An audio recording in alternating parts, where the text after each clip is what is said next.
Well, for more on the plight of the refugees and this fight against the Islamic State, I'm joined by Iraq's ambassador to the United States, Faily. Thank you so much for joining me, Ambassador. We see the people there, 500,000 we understand, yes, uprooted from their homes. Is the world doing enough to help them?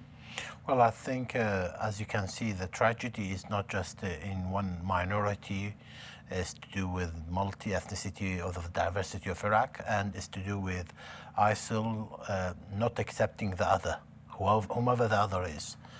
The situation is dire. It requires international support, airlifting and others. It's not an issue of Iraqi government not having resources. It has the resources, but we have the money for it, but we need the capability. So airlifting and others is important. Beyond the humanitarian situation, thinking now of the military fight against ISIS, what more would you like the United States to be doing?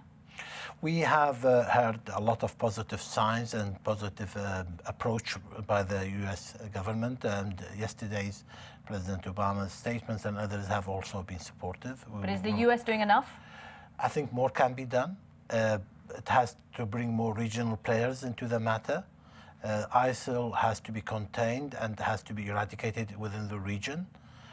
Also, in relation to military operations, it needs to be widened to address the threat. Is this really what we are seeing in Iraq now, a civil war, effectively, between the Shia government in Baghdad and this Sunni group, the Islamic State, in the north of your country? And I mean, ISIL do not claim that they represent the Sunnis. They say right, they have but their own narrative. effectively the people they've been targeting is anyone but Sunnis, devout Sunnis. Actually, they executed 14 imams in Mosul who were all Sunnis. They attacked they wanted to attack Arbil, which is a Sunni Kurdish town. So it's not an issue of Sunni versus Shia. The formation of the government in Baghdad is taking place with Sunni and Shia representation. The election was a representative of that, the recent election, where everybody played a role.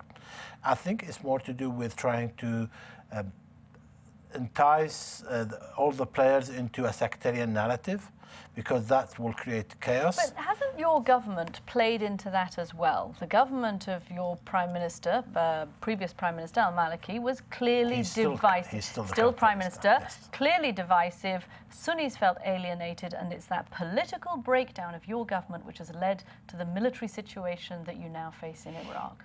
Are you forgetting the whole issue of Syria next door? Are you forgetting that we have a new democracy? We still don't have the capability in the military and so on. So these are all factors.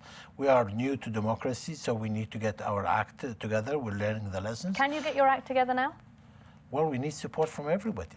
We need support internationally. U.S. have offered us help. We appreciate that. Other players in the region. Regional players have to take the responsibilities. Fatwas from our neighbors and others has to stop, and so on. So the militants are not all Iraqis. They're not indigenous. What are the stakes here, Ambassador, for Iraq? How high does this go? What are the risks for your country? Let me put it this way. The country is facing its biggest challenge since the foundation of the state, and the integrity of the state is in challenge. The integrity and stability of the region, plus the geopolitical impact of Iraq as a fault line, will have a significant effect on the region. Could the Islamic State take over Iraq? Certainly not. We cannot coexist with them. The threat is not just within Iraq. It has to be a regional threat. Okay, Ambassador Faily, thank you very much for coming into our... Thank you for having me.